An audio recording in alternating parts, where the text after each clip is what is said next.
Okay. All my reaction videos have been very popular. My 3 reactions on the Falklands, the guy who drowned, the 60 people who drowned poop, and the What's the Bucket. I'm going to react to another oversimplified now. 2 reactions a day is what I'm planning to do. So yeah, it's going to be the Football Wars by oversimplified. It's 6-minute video, so this is going to be maybe 10-11 minutes, but yes. Okay, let's play. Quick, you have 2 seconds to name these 2 countries. Honduras is this one, and El Salvador. You're wrong, unless you got it right.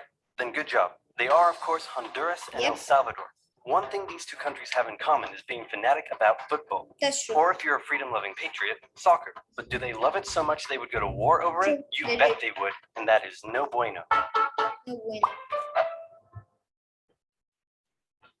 If you look at these 2 countries, you might notice one major difference, and that is that this one is a lot bigger than this one. That's true. However, this one had a larger population than this one. And that was actually surprising when I first saw it, that El Salvador has a larger population than Honduras.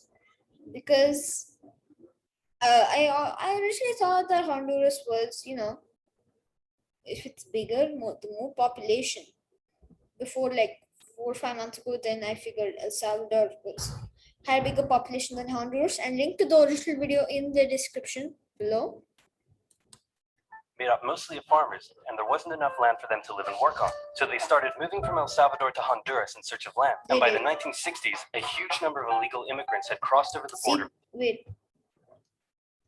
Honduras in search of land. And by the 1960s, a huge number of illegal immigrants. 300,000 immigrants. I mean, that reduced the El Salvador population from 3.6 million to 3.3 million. Yes. Immigrants had crossed over the border from El Salvador. Meanwhile, in Honduras, it's 1963, and this guy has just staged a military coup to prevent the rise of communism, and is now the military leader of the country. Yeah, and the military coup was supported by America, because it didn't want communism spreading from Cuba and the Soviet Union, and China, and North Korea, and Vietnam, and yeah, basically everywhere which was infected by communism. Anyways. Country. He immediately began harassing the peasants' unions and other left-wing groups, but he's a little insecure about the legitimacy of his leadership. So he holds an election and wins, but then the opposing party says, hey man, that election was clearly corrupt and fraudulent, and also you've been bribed by the rich American banana companies who are taking all of our bananas tax-free, and now our economy is in ruins, and everyone— That's true, it was in ruins. Started to get mad at him. Now, if you ever find yourself the barely legitimate military leader of a corrupt Central American country, and you start getting into hot water, here's— they said go to war, but you can also blame. You can blame something else, just to distract people. Bit of advice that has been tried and tested throughout the centuries. Blame something else. Yep. So he blamed the Salvadoran immigrants for stealing all the land and all the jobs and ruining Honduras. The immigrants found themselves under attack by the hostile locals, egged on by the rich American banana companies who wanted all the bananas to themselves. The Honduran government— Look at that bananas. Yes, began evicting Salvadoran immigrants who had been living on the land for generations and started sending them back to El Salvador. The Salvadoran elite were furious and protested, citing moral reasons, but in reality, they were just getting a little too crowded. So tensions were about as high as they could be, but then—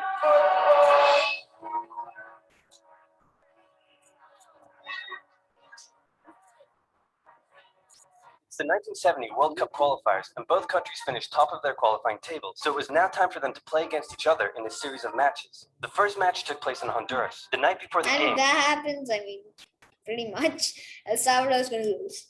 Hondurans gathered outside the Salvadoran team's hotel, making noise and taunting them. The next day, Honduras defeated the exhausted Salvadorans with a late 90th minute goal.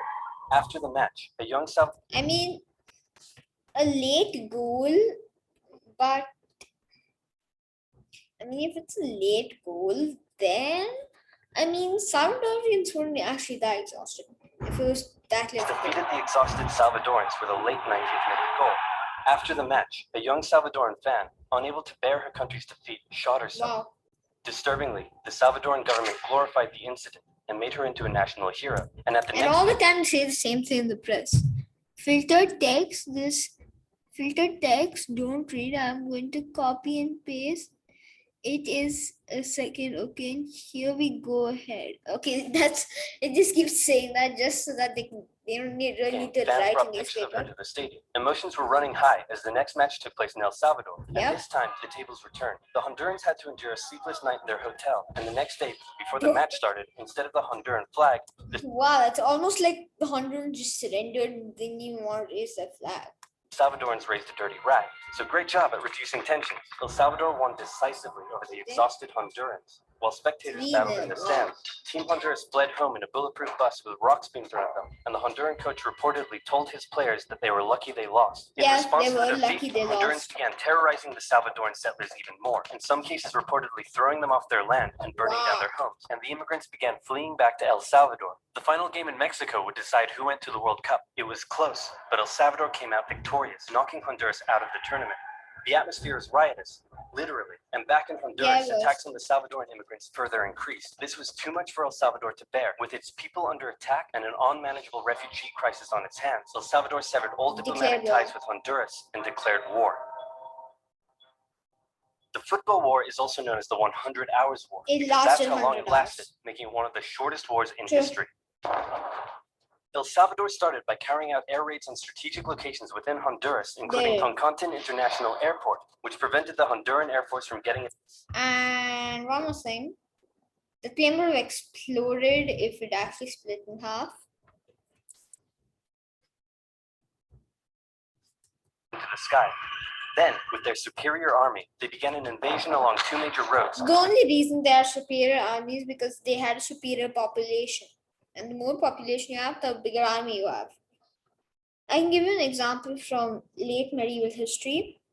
So during the 100 Years' War, so basically 100 hours, this one, and 100 year between England and France, France had a bigger population. So they were able to field bigger armies. But the English had modified their army so that it could basically stand up to the French army with longbowmen. Longbowmen. Yeah, this is just off topic, but basically, if France had a higher population, it could field a bigger army. But sometimes bigger armies don't work, like in that case. But in this case, bigger armies worked, and they worked well. With light tanks and infantry. Their advance was rapid, and they were quickly approaching the Honduran capital. Then the Organization of American States met in a bit of a panic and unanimously agreed. Organization of American States is pretty much all American countries in it, basically countries of the Western Hemisphere. War between El Salvador and Honduras was which is on the continental America, so only North America, South America, and the Caribbean. Bad thing, and probably shouldn't continue. So they went to El Salvador and said, "Can you please stop invading?" And El Salvador declared, "Not until they stop being jerks." And so the war went on. The Honduran Air Force finally got to the sky, and with aid from neighboring Nicaragua, they successfully carried out air raids on Salvadoran air bases and oil facilities, crippling the Salvadoran supply line and stopping their advance dead.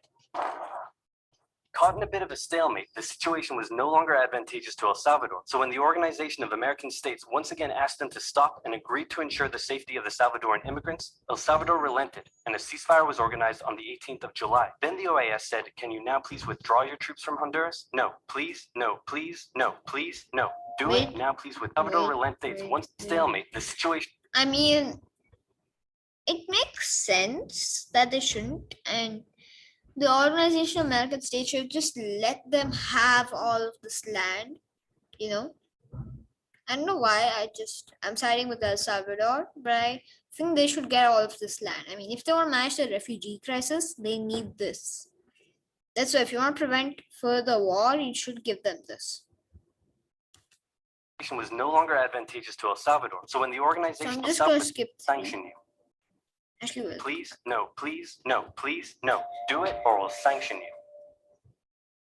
You know what?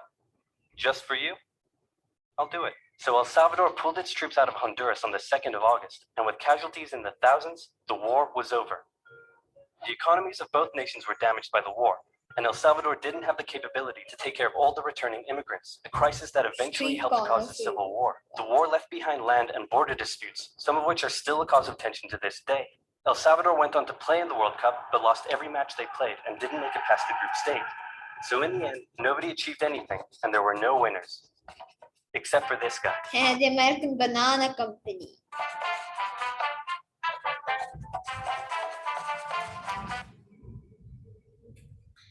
Okay, so that'll end the video. I know, short. It's like 7 or 8 minutes. I've been recording only.